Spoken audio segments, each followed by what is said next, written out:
사랑합니다. 네, 날씨가 많이 다시 좀 쌀쌀해졌는데 환절기도 오고 하니까 여러분 꼭 건강 유의하시고 또 건강하게 하루하루를 삶을 감당하시면 좋겠습니다. 어, 지난주부터 우리는 예수님을 따라가는 삶이 무엇인지, 다시 말해서 예수님과 동행하는 삶이란 게 무엇인지 누가복음 말씀을 통해서 이제 살펴보기 시작했습니다. 예수님과 동행하는 삶은 어떤 천상계에서 구름에 떠다니듯 현실과 동떨어져서 살아가는 삶을 말하지 않습니다. 우리의 일상 속에서 구체적이고 또 현실적인 방법으로 살아가는 것이 예수님과 동행하는 삶이에요. 예수님과 함께 우리의 일상을 살아가는 것, 이게 예수님과 함께하는 동행입니다. 그래서 여기에 신방의 목적이 있습니다.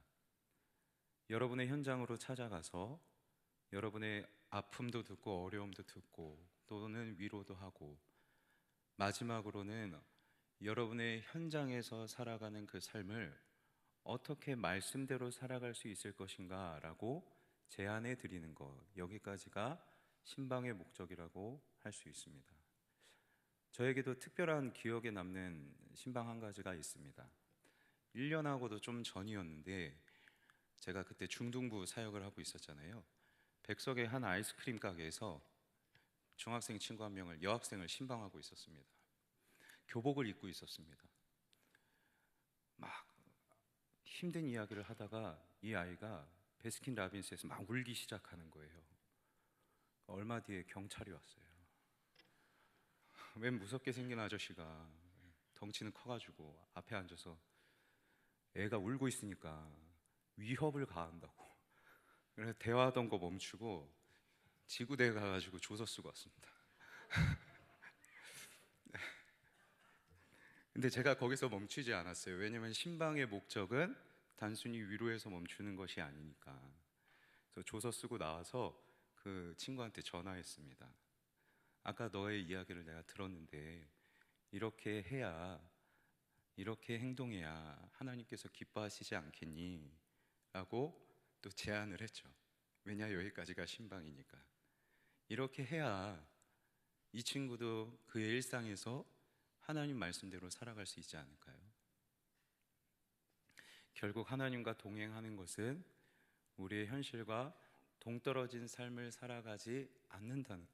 살아가는 것이 아니라는 것, 이것을 꼭 기억하시면 좋겠습니다. 오늘 본문 말씀에서도 예수님께서는 마르다와 마리아라는 이 여성들의 집을 찾아가십니다.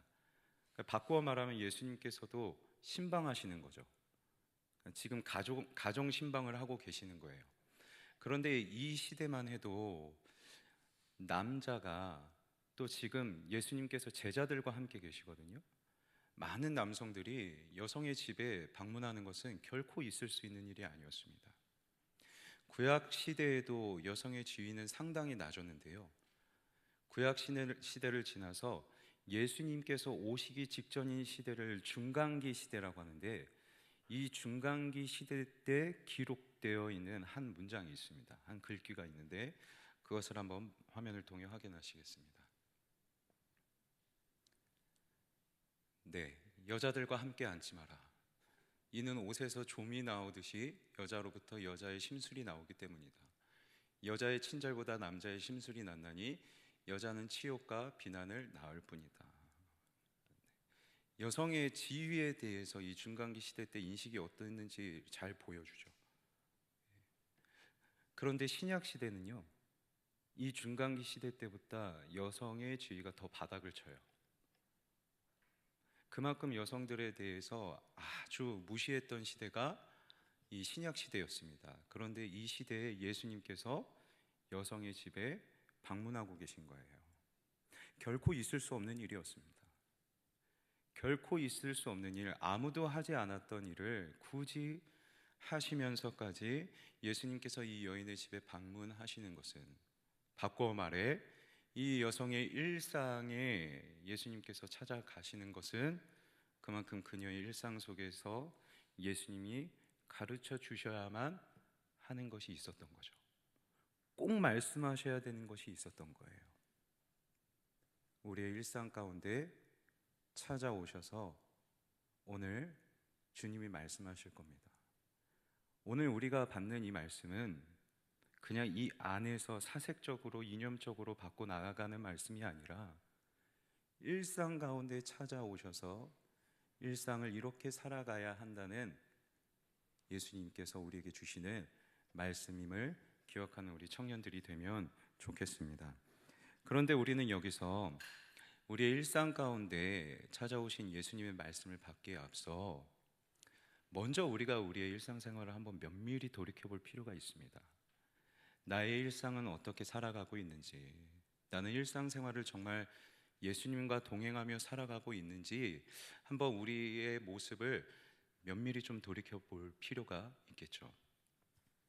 예수님께서 자기 집으로 들어오시니까 마르다가 최선을 다해서 예수님을 이제 접대할 준비를 합니다. 이 당시에는 여성이 자신의 집에 손님을 초대했을 때 그 손님들에게 가장 좋은 것을 대접하는 것을 당연하게 생각했어요. 지금 마르다가 예수님을 접대하기 위해서 여러 가지 준비하고 있는 것은 당연한 것, 여인으로서, 집의 주인으로서 정말 당연하게 해야 되는 것이에요. 그런데 이 당연한 것을 하고 있는 마르다의 모습을 성경은 이렇게 기록하고 있습니다. 우리 화면을 통해 확인하실까요? 마르다는 준비하는 일이 너무 많아 마음이 분주한지라. 당연한 일을 하고 있어요. 당연히 해야 되는 일들이 근데 많아요. 이것도 당연하지? 이것도 예수님을 위해서 당연히 해야 되는 것이지. 손님들을 위해서 당연히 이것도 준비해야 되는 것이지. 당연하게 해야 되는 일들이 많다 보니까 그의 마음이 분주해지기 시작하는 것이죠. 그런데 여기에 분주하다라는 단어는 단순히 바쁘다라는 의미가 아니라 질질 끌려다닌다는 거예요. 당연하다고 생각하는 일에 막 질질 끌려가요. 또 여기에 당연한 일이 있네 하고서 여기에 또 질질 끌려가요. 질질 끌려가다 보니 결국엔 자기가 정말로 가야 할 길이 뭔지를 다 잊어버리는 거예요. 질질 끌려가는 사람의 인생은 정작 내가 살아가야 될 올바른 삶의 길이 무엇인지를 잃어버리게 됩니다. 그래서 마르다가 예수님 앞에서 막 분주하다 보니까 막 불평하고 불만을 얘기하기도 하죠. 질질 끌려가는 삶, 당연한 것이 너무 많아요. 그런데 이게 우리가 살아가는 세상도 마찬가지 아닙니까? 당연히 해야 된다고, 당연히 이루어야 한다고 말하는 원리들이 너무나도 많아요. 화면을 한번 볼까요? 한 설문조사입니다. 여러분 보실 때 왼편에 청년들의 고민이 담겨 있습니다. 진로, 취업의 문제도 있고요, 연애의 문제도 있고요, 또 결혼도 여기에 해당될 수 있겠죠. 연령대에 따라서 이 순위는 변동이 있겠지만 우리 모두가 공통적으로 고민하고 있는 부분들이 이것이라고 생각을 합니다. 고민한다는 것은 그만큼 이 세상이 당연하다고, 당연히 해야 되는 일이라고 원리를 우리에게 가르쳐 주고 있기 때문은 아닐까. 성공해야죠.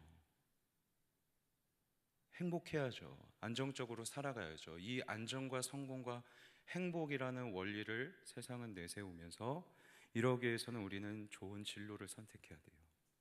취업도 잘해야 돼요. 당연히. 공부도 잘해야지. 당연히. 고맙다. 학업도 잘해야죠. 당연하다고 말하는 것들이 너무 많아요. 여기에 질질 끌려가는 거예요.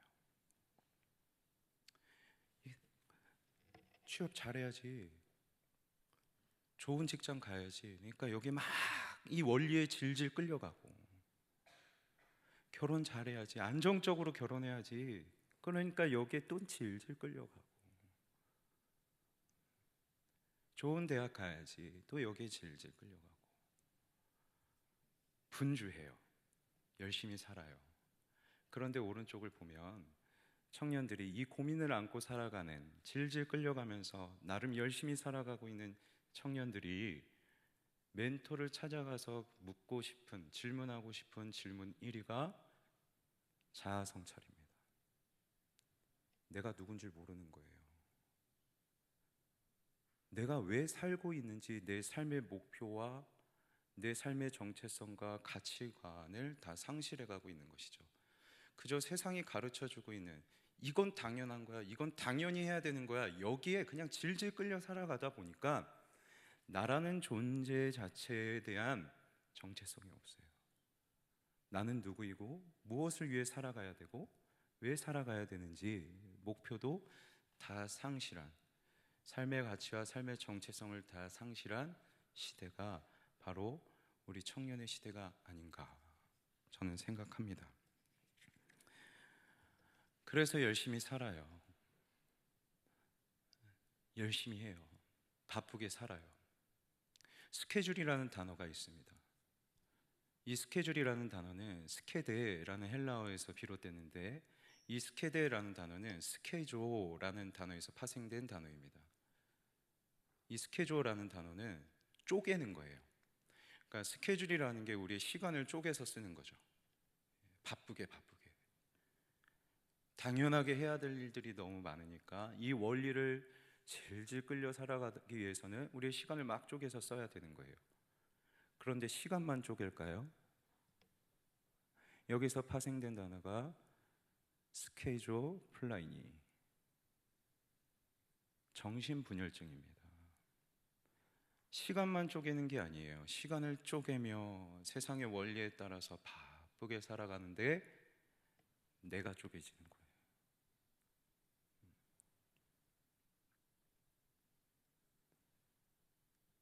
나를 잊어버려요. 내가 어떠한 존재인지를 잃어버리는 삶을 살아가고 있는 것이죠. 여러분, 여기서 중요하게 우리가 한번 짚고 넘어가야 될 것이 있습니다. 지금 예수님께서 마르다와 마리아의 집에 방문하셨어요. 마르다와 마리아는 지금 예수님 앞에 있습니다. 그의 가정은 예수님 앞에 서 있는 가정이에요. 마르다는 예수님 앞에서 분주하게 행하고 있어요. 당연한 것을 당연하니까 열심히 행하고 있어요.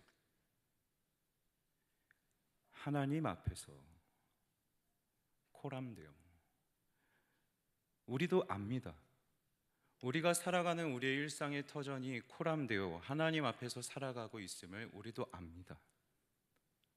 여러분의 직장, 여러분의 가정, 학업하는 모든 자리들, 그 모든 것이 하나님 앞에서 살아가고 있는 자리인 걸 아는데, 문제는 막연하게 그저 열심히 살아가는 것, 이것이 하나님 앞에서 살아가는 것이라고 생각해요. 그냥 내가 열심히 하는 게 어떤 원리를 쫓아가는지 고민하지 않고 그냥 세상이 당연하다고 하는 원리들에 그냥 질질 끌려가지만, 열심히 사는 게 하나님 앞에서 살아가는 것이구나 라고 오해합니다. 그런데 사도 바울은 로마서 말씀에서 이렇게 기록하고 있습니다. 말씀을 볼까요? 내가 증언하노니 그들이 하나님께 열심히 있으나, 열심히 살아가고 있어요. 그러나 올바른 지식을 따른 것이 아니니라. 세상을 살아가면서 그냥 막연하게 열심을 다해서 살아가고 질질 끌려 살아간다고 하지만 여러분 최선을 다하고 있어요. 그런데 최선을 다해서 살아가고 있는 우리의 삶의 원리가 올바른 지식에 기초한 것이 아니라면 그건 nothing. 아무리 열심을 다해서 살아가도 올바른 지식에 기초한 것이 아니라면 그것은 아무것도 아니라는 것이죠. 그래서 오늘 말씀의 제목처럼, 그리고 예수님께서 마르다에게 하신 말씀처럼 한 가지만이라도 족하니라. 우리가 이 땅에서 살아가면서 우리의 삶의 원리로 가져야 할 분명한 지식, 이 올바른 지식은 하나예요. 여기에 올바른 지식은 단수로 기록되어 있습니다. 세상은 이게 당연하게 있어야지, 이거 당연하게 해야지 라고 말하는 그 원리들이 너무 많아요. 대상도 많아요. 그런데 우리 그리스도인들이 꽉 붙잡고 살아가야 할 원리, 삶의 올바른 지식은 단수, 한 가지입니다. 그렇다면 그 삶의 원리가 무엇인지 오늘 예수님께서 하신 말씀을 통해서 한번 살펴보겠습니다. 화면을 보여주시죠. 주께서 대답하여 이르시되 마르다야 마르다야, 이 마르다의 이름을 2번 불러주세요. 당연하게 해야 된다는 세상의 원리에 질질 끌려서 살아가다가 지쳐서 불평불만하고 있는 그 마르다를 향해서 예수님이 그녀의 이름을 2번 불러주십니다. 2번은 이름을 불러주신 것은 정말 다정하게 불러주신 거예요. 신방하러 오셔서 너 왜 이렇게 살아가고 있니? 다그치시는 것이 아니라 이 여인을 지금 다정하게 불러주시면서 어루만져 주고 계신 것이죠. 사랑하는 청년 여러분, 이제 우리가 받게 될 말씀이 여러분의 마음을 다정하게 매만져 주시는 하나님의 말씀이 되면 좋겠습니다. 다그치는 말씀이 아니라 다정하게 여러분의 이름을 2번 불러주시면서 이렇게 해야 되지 않겠니? 얘들아 이렇게 살아가야 되지 않겠니? 라고 따스한 음성으로 제안하시는 하나님의 음성으로 받으시는 우리 청년들이 되길 소망합니다. 이어서 볼까요? 마르다야 마르다야, 너가 많은 일로 염려하고 근심하나 너가 하는 일이 참 많지. 이 원리 저 원리를 따라 살아가면서 참 많이 지쳐가지. 그런데 몇 가지만 하든지 혹은 한 가지만이라도 족하니라. 마리아는 이 좋은 편을 택하였으니 빼앗기지 아니하리라 하시니라. 마리아가 지금 무엇을 하고 있죠? 예수님의 발치에 앉아서 예수님의 말씀을 듣고 있습니다. 그러면 마르다는 예수님을 접대했어요. 준비를 했어요. 그러면 마리아는 예수님의 말씀을 듣고 있습니다. 성경을 보면 마리아는 이 좋은 일을 빼앗기지 아니하리라. 그러면 이 번역된 성경 구절을 통해서 우리는 이렇게 질문할 수 있어요. 목사님, 그러면 마르다는 잘못한 걸까요? 마리아만 잘하고 있는 것일까요? 그 질문이 아닙니다. 다시 한번 말씀을 보여주시겠어요? 이 좋은 편이라고 되어 있는 이 성경의 원문과 영어 성경을 보면 What is better? 더 좋은 것, 비교급으로 기록되어 있어요. 다시 말해서 예수님에게 있어서 마르다가 한 일도 좋은 거예요. 열심을 다해서 살아가는 것 좋은 거예요. 그런데 더 좋은 것은 예수님 발치에서 예수님의 말씀을 받는 것, 따라서 예수님의 말씀을 듣는 것이 더 좋다고 말씀하시는 것은 우선순위를 말씀하시는 겁니다. 어느 것이 더 중요하냐는 거예요. 열심히 살지 말라는 게 아니에요. 열심히 필요 없다는 것도 아닙니다. 열심 중요해요. 그런데 말씀을 받는 것이 더 중요하다, 이렇게 가르치시는 이유는 말씀을 먼저 받아야, 말씀을 먼저 받는 것이 더 우리에게 중요해야, 말씀을 받는 것이 우리의 삶의 우선순위가 되어야 우리에게 주신 그 말씀의 원리대로 우리가 살아갈 수 있기 때문이죠. 이전에는 우리에게 수없이 가르치는 세상의 원리들, 이래야 성공하지, 이래야 행복하게 살 수 있지 말하는 이 수많은 원리들에 질질 끌려다니듯 우리의 열심을 쏟아부었다면, 이제는 말씀을 받고 말씀의 원리에 우리의 열심을 더하는 거죠.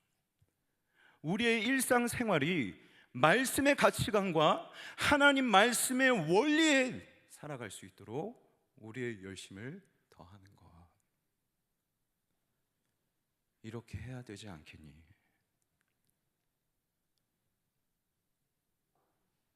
고린도후서 말씀을 보시죠. 사도 바울이 이렇게 기록했습니다. 오직 모든 일에 하나님의 일꾼으로 자천하여. 자천했다는 말은 입증했다는 말이에요. 사도 바울이 그의 일상에서 내가 하나님의 일꾼으로 살아가고 있음을 입증하는 거예요. 우리가 하나님의 사람으로서, 예수 그리스도와 동행하는 사람으로서 우리의 일상을 입증해야 되는데, 많이 견디는 것과 환난과 궁핍과 고난과 매맞음과 갇힘과 난동과 수고로움과 자지 못함과 먹지 못함 가운데서도 환난이 있을 수 있습니다. 세상이 여러분에게 가르치는 그 수많은 원리들을 우리는 누리지 못할 수도 있습니다. 크고 누리고 싶어서 질질 끌려다니는 사람이 아니라, 내게 있는 환난과 가난과 고난과 매맞음이 있더라도, 이런 어려움이 나에게 있다 하더라도 우리에게는 붙잡는 것이 있으니, 우리에게는 우리의 삶의 원리가 있으니, 그것은 진리의 말씀과 하나님의 능력으로 의의 무기를 좌우에 가지고 세상의 원리를 나의 무기로 가지며 살아가는 것이 아니라 진리의 말씀, 하나님의 말씀의 원리와 가치관을 나의 삶의 무기로 삼고 살아가는 것이 이 세상에 하나님의 일꾼으로 증명해 내가는 삶인 것이죠. 그렇게 살아가면 우리는 속이는 자 같으나 속이는 자 같아요. 하나님 말씀의 원리를 따라 이 세상에 살아가는 것은 미련한 것 같아요. 어떻게 그렇게 해서 살아남을 수 있겠냐? 속이는 것 같아요. 하지만 참되고, 이게 진리인 거예요. 하나님의 일꾼으로 살아가는 삶의 분명한 길은 여기에 끌려가고 여기에 끌려가는 게 아니라, 한 가지 올바른 지식, 그 단수의 지식, 하나님 말씀의 가치관으로 우리의 일상을 살아가는 것, 이게 참이죠. 무명한 것 같아요. 이름이 없는 것 같아요. 아무런 가치조차 없는 것 같은 삶일지라도 유명한 자예요. 우리는 분명한 길을 가거든요. 하나님의 자녀, 하나님의 일꾼이라는 분명한 길을 가고 있기 때문에 이게 여러분의 이름입니다. 이 세상의 원리를 따라 살아가면 우리는 무명한 자 같으나, 하나님의 자녀라는 이름으로 살아가는 우리는 유명해요. 이게 여러분의 가치입니다.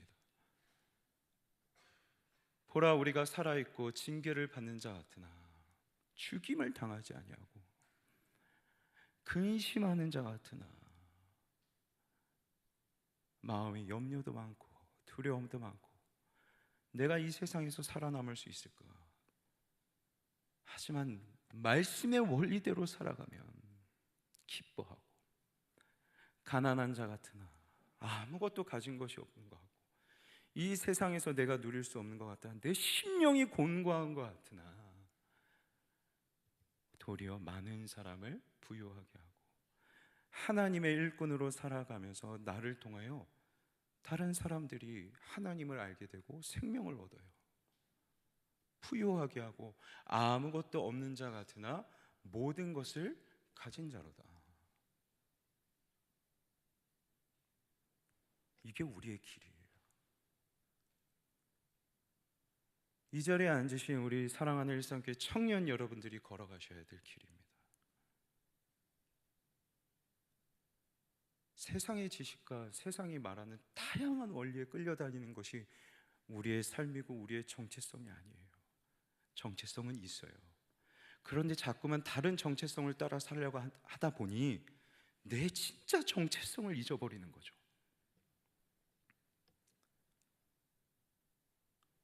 이게 우리의 삶의 원리라면, 여기서 여러분께 부탁드리고 싶은 것이 있어요. 다음 말씀 한번 볼까요? 너의 행사를 여호와께 맡기라. 그리하면 너가 경영하는 것이 이루어지리라. 말씀을 계속 보여주십시오. 너의 행사, 너가 경영하는 것, 이것은 우리의 인생을 의미합니다. 우리는 우리의 인생을 경영하며 살아가죠. 그런데 이 경영이라는 단어는 헬라어로 정확하게 배열하다, 배열하다, 순서를 맞추다, 그리고 절제하다라는 의미가 있습니다. 이 두 가지 의미를 짬뽕시키면 중요한 것은 앞으로 순서를 배열하고 덜 중요한 것은 절제시키는 거죠. 뒤로 순서를 두는 거죠. 한 단어로 우선순위를 두는 거예요. 어느 것이 더 중요한 가치인지를 알고 그 가치의 우선순위를 두는 것, 이게 경영이에요. 우리의 인생을 경영한다는 것은 우리의 인생에 어느 것이 더 중요한 가치가 있는지, 말씀의 원리에 더 가치가 있음을 알고 그 말씀의 원리를 따라 살아가는 것, 여기에 우선순위를 두면 너의 인생, 너가 경영하는 그 인생이 이루어지리라. 이 이루어진다는 말은 확고해지리라, 흔들리지 않는다. 우리의 인생이 흔들리지 않는 것은 분명한 정체성을 가지고 살아가는 것이겠죠. 말씀의 원리와 가치관을 따라 살아가는 것, 이게 우리의 일상이 되면 우리의 인생은 어떤 모진 풍파가 와도 흔들리지 않아요. 왜냐? 분명한 정체성이 있기 때문에. 끌려다니지 않기 때문에. 세상의 가치에 더 이상 끌려다니지 않기 때문에 그 가치가 나에게 조금 더 없어도 흔들리지 않는 거예요. 그래서 제가 부탁하고 싶은 것이 여기에 있어요. 너의 행사를 여호와께 맡기라.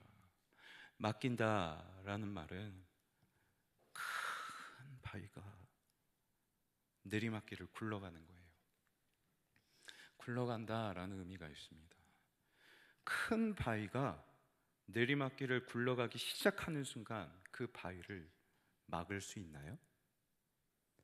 그 바위가 저 아래까지 목젖지까지 돌아가는 굴러가는 그때까지 그 누구도 막을 수가 없습니다. 제가 부탁드리고 싶은 것은 여러분의 인생을 여호와께 굴리세요. 우물쭈물하지 않고 말씀의 원리대로 해야 되는 게 맞나? 이렇게 하면 큰일 나는 거 아닌가? 말씀의 가치관으로 살아가면 진짜 나 손해 많이 보는 거 아닌가? 우물쭈물하는 것이 아니라 그 무엇도 막을 수 없는 큰 바위가 굴러가는 것처럼 말씀의 원리에 따라 살아가는 이 삶의 이 우선순위에 여러분을 굴리세요. 그래야 우리의 인생이 이루어집니다. 여러분의 삶이 흔들리지 않습니다.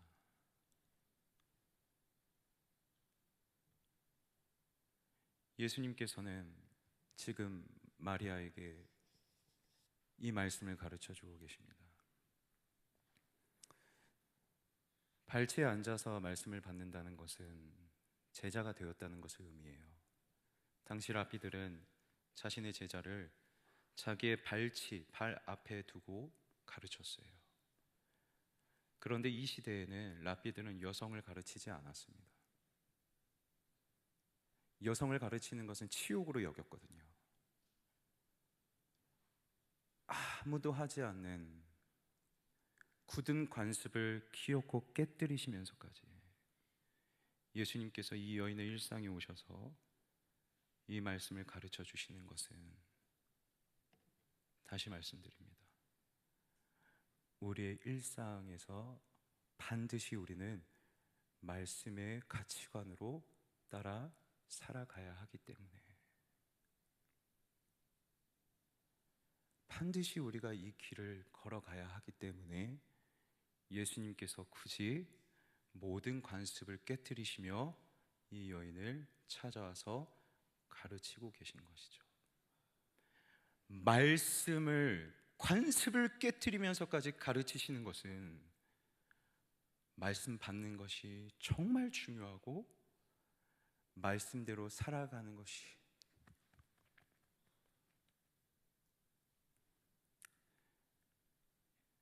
우리의 인생에 반드시 있어야 하기에, 그래야 우리의 인생이 흔들리지 않기에 예수님께서 가르치시는 것 아닐까요?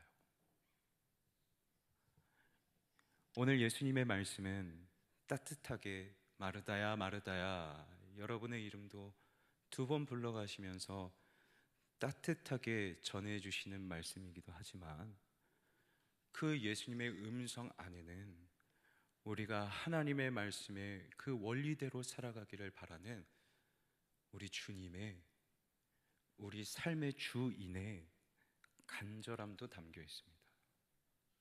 이 간절함을 부디 외면하지 않는 저와 여러분이 되면 좋겠습니다. 말씀을 맺겠습니다. 코람데오, 하나님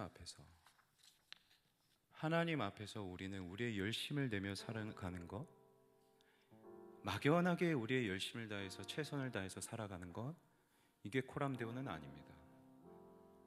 하나님 앞에서 살아가는 것을 안다면 우리는 하나님께서 기뻐하시는 대로 살아가야겠죠.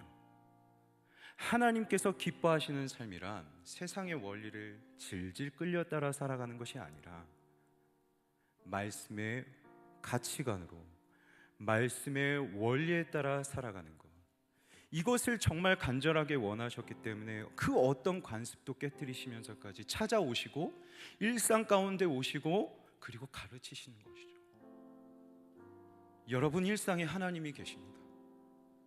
우리는 우리의 모든 일상을 하나님 앞에서 살아갑니다. 그렇다면 오늘 우리는